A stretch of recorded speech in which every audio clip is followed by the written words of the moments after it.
Hello and welcome to Channel's Book Club. Happy New Year 2022. Well, it's almost unbelievable. I can remember 1992, 2002, 2012. I mean, it's so clear in my mind. It's almost unbelievable. We're now in 2022. Amazing. And what a wonderful thing it is to be alive and to be well and to be able to do this. And for you, our viewers out there, we're happy that you're able to join us on this show this new year. 2021 was an exciting year. We had a lot of great books and wonderful authors on this show, and we had a good time. And we presented to you the Channel's Book Club top 20 books for 2021. We're going to get this year started by reminding you of those top 20 books and also giving you some flashbacks on some of the authors of some of the books on our list that came on the show last year. So enjoy this as we'll begin our journey into 2022.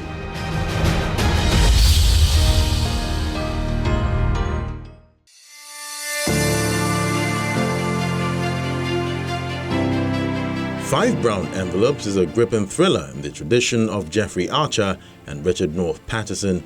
In this page-turner, Lawrence Amaechi tells the story of Kaka, who must win a multi-million-dollar real project tender in order to pay off his debt and save a legacy inherited from his late father. But to succeed, he will have to survive the ruthless attacks of powerful rivals, the charms of a seductress, and his own inner devils. Amaechi follows up on his debut novel, Sweet Crude Odyssey, with this brilliant work. This is not a one-time walk. A lot of people have played a part in my progress to this point. My publisher, my friends, my family, and my editors. No story comes out good if you read it alone. It goes through a process, a brutal process if you want it to make sense, where you are critiqued and put on the right track. This, incidentally, was part of my project when I did a virtual program in Stanford. So this was open, this story was open to my classmates, about 45 of us around the world, and they gave their own opinions. And then I had my local editors and all that who helped me to brush up the plot. So it's not entirely, I wouldn't say I did it alone, that would be a big lie. So even these comments you're making are feedback for me for the next one. So it's, but basically... So a novel is a story of many people. It's a story of many people. The Madhouse by T.J. Benson. This debut novel by a gifted writer to watch is exhilarating, dreamy, and set against the backdrop of a tumultuous era of military rule in Nigeria. T.J. Benson's observatory skill as a portrait photographer comes to bear in weaving a spellbinding tale about the clashes between cultures, the impact of fragile political situations on everyday people, and the lengths we're willing to go in order to save our loved ones.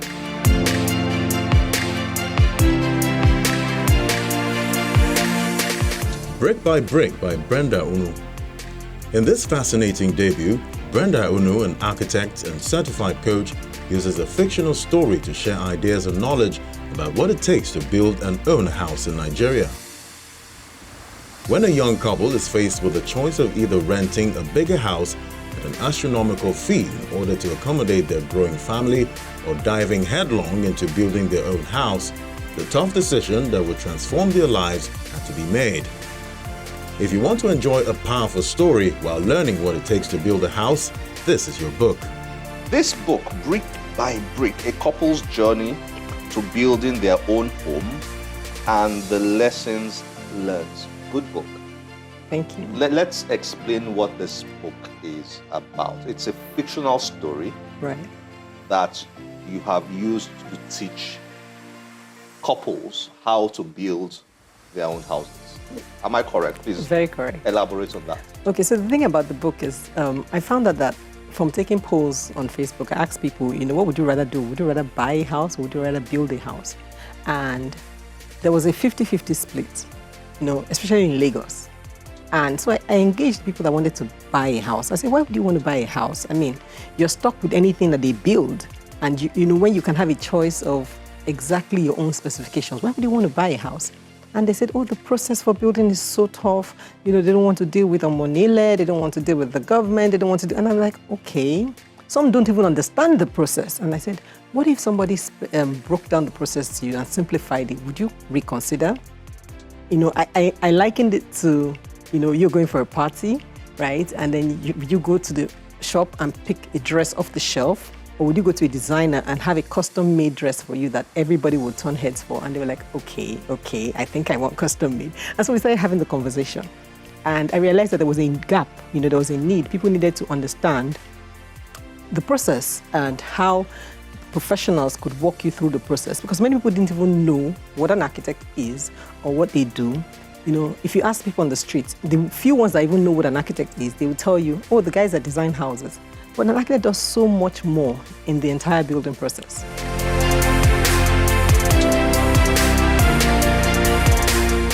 Nearly All the Men in Lagos Are Mad by Damilare Kuku.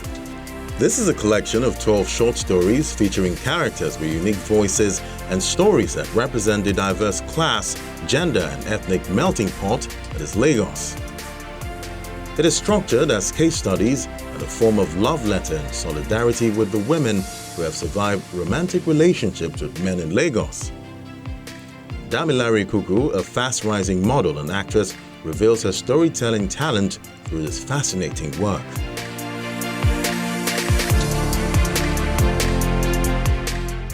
Bola Tito by Seyi Amao. In this novel, creative writer and entrepreneur Seyi Amao details an emotional tale that takes you on a journey from the corridor of a pediatric ward in Lagos, Nigeria, to the front line of battle in the Sambisa Forest, Borno State, northern Nigeria. This is a story about love, betrayal, and redemption that takes the reader on an emotional roller coaster. The characters are believable, the backdrop is contemporary, and the plot is suspenseful. Bola Tito. Bola Tito. When I first saw your book, I thought it was a children's book. Because it was one of the many books I got at the same time. Yes. So I really didn't read. I just So I filed it at the back of my head, and I thought it was a children's book. But when I got to reading it and I took it and I saw a novel, I said, oh, okay. Mm-hmm. And I began to read. Fantastic. Well done. Good job you did. Thank you so much. Good job you did. Now, let's dig in a bit for viewers out there who don't know what you have. I mean, what's this book all about? Mm-hmm. The story. And then I will ask you later on what inspired you. But let's get the story out there without telling it all. Yes. Because we want people to read this. Okay. So, what's the story of Bola Tito? Okay. So, in general, it's just best way I can describe it is two people going through a situation and having a chance encounter that changes their life. Bola Tito is the main character of the story, and she's a woman going through self-defeat, and in the most unlikely place, she finds a path to healing. So for me, yes, you said it's true. When you see the cover, you think, oh my God, this might look like a child's. And I mean, in hindsight now, looking back, I know what I was thinking in terms of what I wanted to depict. Because as you read the story and you go back to the cover, I'm kind of like that kind of person. I like to look and find clues of different things in the story. So that was what I kind of put different clues there. So a lot of people would come back to me and say, by the time they were done reading the book, they would start rubbing the cover. They just find themselves rubbing the book, So that was the feeling I wanted to get, that, the subtitle is "The Heart of a Child Brings Healing."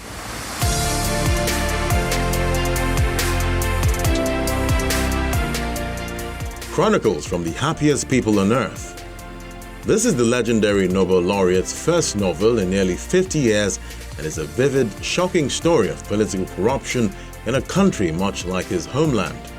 Wole Soyinka tells the multi-dimensional story of a secret society whose members encompass the highest political and religious figures in the land. It details how the conspiracy and cover-up of this quasi-organization affect not only the life of the nation, but more specifically, the lives of 4 friends. The Whistleblower novel exposes criminal racketeering.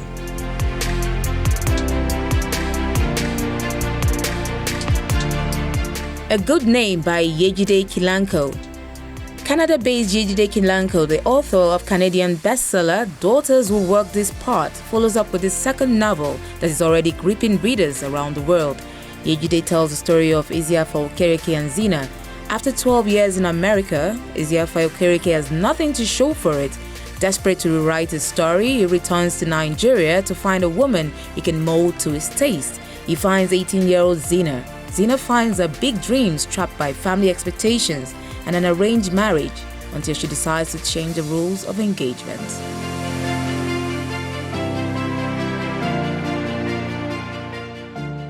Chacumfa by Chibundu Onuzo. The talented Chibundu Onuzo comes out with another sizzling novel, this time about the often complex parameters of freedom, prejudice, and individual sense of self. Onuzo's captivating story in her latest book explores the experiences of a mixed-race British woman who goes in search of the West African father she never knew after she discovers his diary. The twist? He was the president of a country in Africa.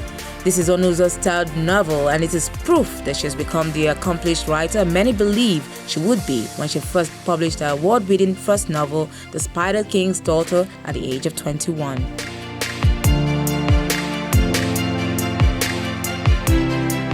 Ogadimma, or Everything Will Be Alright by Ukamaka Olisakwe. This compelling novel tells the story of the naive and trusting teenager Ogadimma as she battles against Nigeria's societal expectations in the 1980s.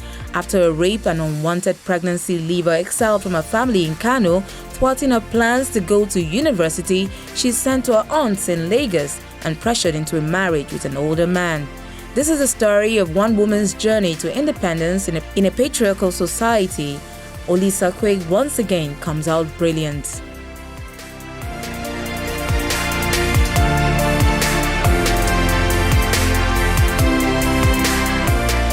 In Every Mirror, She's Black. Sweden-based Nigerian photographer, travel writer, editor-in-chief of Slow Travel Stockholm, and international best-selling author Lola Kimade Ekestrom exhibits her incredible writing talent in this hard-to-ignore novel that is fast-paced and richly nuanced. In Every Mirror, She's Black touches on important social issues of racism, classism, fetishization, and tokenism, and what it means to be a black woman navigating a white-dominated society.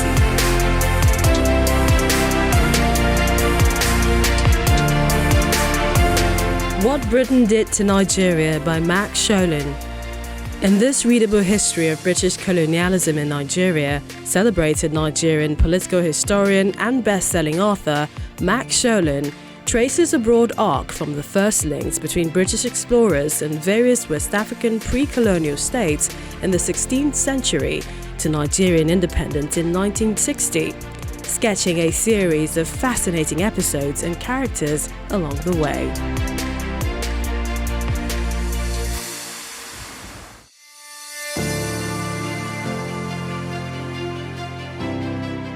Notes on Grief by Chimamanda Ngozi Adichie. With signature precision of language and glittering, devastating detail on the page, and never without touches of rich, honest humor, Chimamanda Adichie, internationally renowned Nigerian writer, weaves together her own experience of her father's death with threads of his life story. This book is deeply touching, engaging, thought-provoking, and hope-inducing.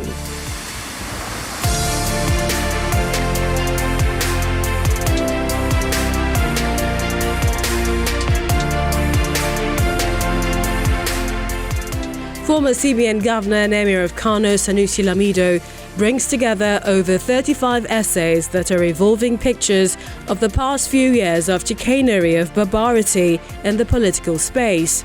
These essays were presented to the public or written at various times, addressing a myriad of issues ranging from politics, polity, Islam, identity, history, and nationhood.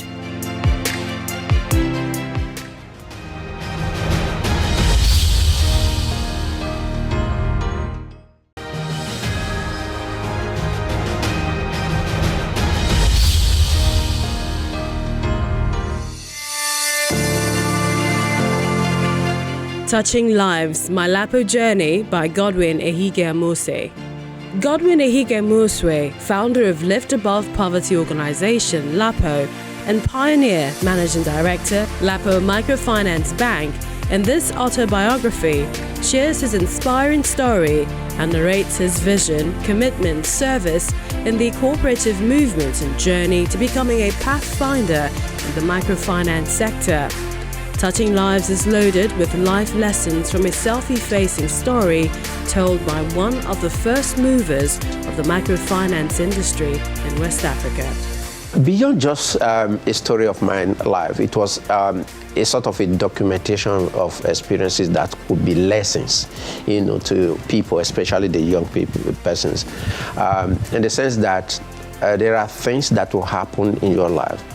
Those things may be very uncomfortable at a particular point in time, but in a way they could eventually define, the path of your life, as it were. And so I decided to take time to be really very detailed in taking that across. And people have read this book actually has, alluded to the fact that this is not just a story of your life. It is actually a compendium of lessons for people, especially the young people.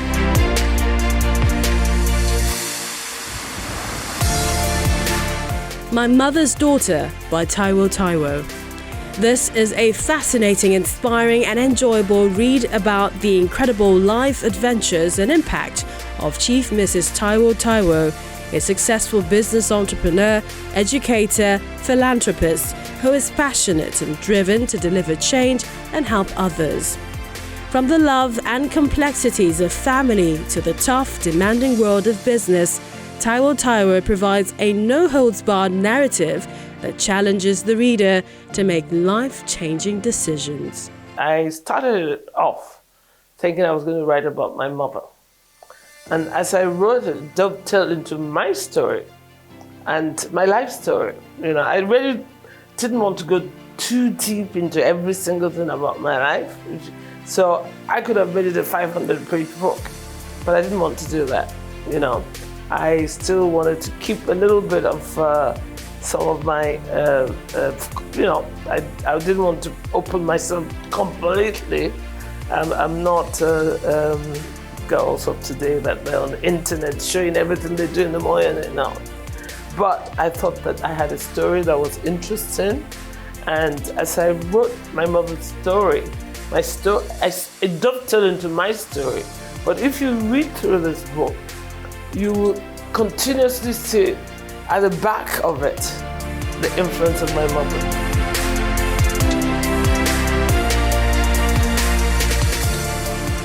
Audacity To Refuse by Sunday Oliseh. In this compelling, first-of-its-type autobiography, legendary Nigerian footballer and former captain of the Super Eagles, Sunday Oliseh, shares untold inside stories about his footballing and coaching careers. From being a young footballer in Nigeria to starring for some of Europe's greatest clubs, including Juventus, Borussia Dortmund and Ajax FC, despite the innumerable trials and tribulations, Audacity To Refuse carries us along to experience a superstar footballer's life journey.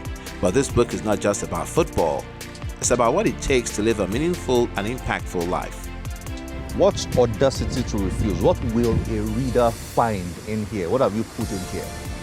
One basic thing the reader will find is that how do you handle limitations that exist? I personally say the moment you are born into life, you're born into competition because there are limited resources, and nobody wants to go through life unnoticed. Yeah. So we all, somehow, some will tell you, very few will admit it, but in reality, we're all in competition with the neighbor. I want to be best, I want to win, I want to eat, I want to be able to afford this, I want to be able to take care of my kids, I want to be able to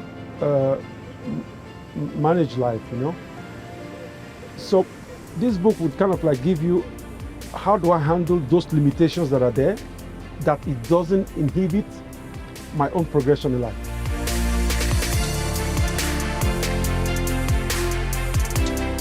Formation, From Jihad to Amalgamation by Fola Fagule and Feyi Faweyimi. This has to be one of the best Nigerian history books written in the last 50 years. Fagbule and Fayemi brilliantly narrate an enthralling story of conquest and slavery, betrayals and bravery, rivers and riots, victors and vanquished, all of which are central to understanding modern black struggles. If you want to understand how Nigeria was formed and learn about the most important characters and events that made the formation a reality, you'll find only a few books as good as this one to read. It's like hard history, written in enjoyable novel style.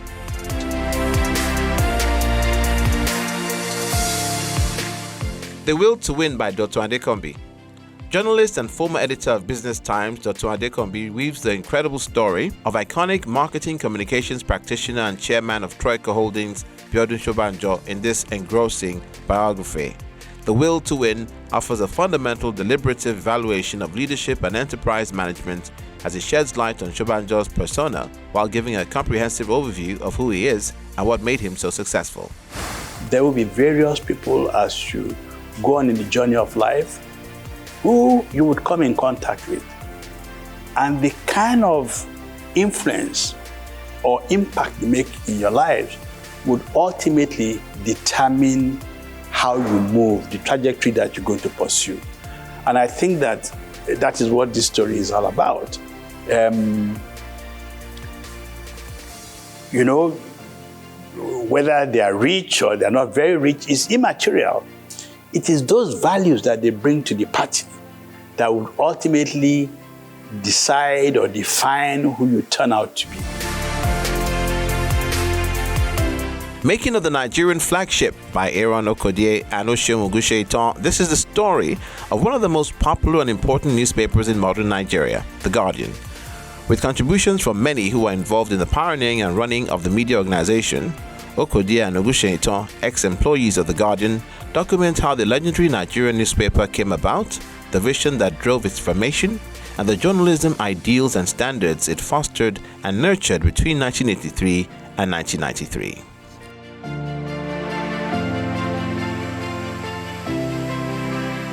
Start Up to Fortune by Hyacinth Aneke. This must-read book for budding and established business entrepreneurs by business coach Hyacinth Aneke captures the journey to transgenerational wealth creation through the 5-phase value thinker business building model. The counterintuitive and practical suggestions in this book challenge pre-existing notions people have about business and wealth creation, as well as offer cutting-edge ideas in inspiring one to make a fortune while helping a lot of people. I have a lot of questions for you, but let's summarize generally. Okay. What is this book about? I know the writer has said a lot, but I'd like to hear from you. Okay, so the book is in 2 parts, basically. Okay, I have always told people there are about 5 things you need to succeed in business. The first one is that you need to identify a problem in the market or a need in the market. You have to come up with a solution for the needs. Okay, you have to execute the solution. So you obsessively must be an executioner. You must take action. More importantly is your mindset. The mindset of what the business is all about, and which is what I call the value thinker mindset. It doesn't matter how good an executioner you are. If you have the wrong mindset, that mindset will cancel the execution.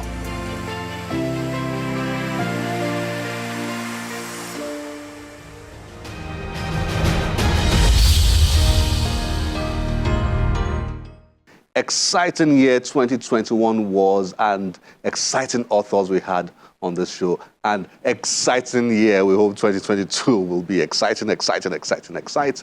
Now, don't forget to give us your feedback through any of our social media platforms displayed on your screen. We'll be happy to apply any of your ideas and your suggestions, and even look at your criticisms and do everything possible to make this show a lot better for you this year.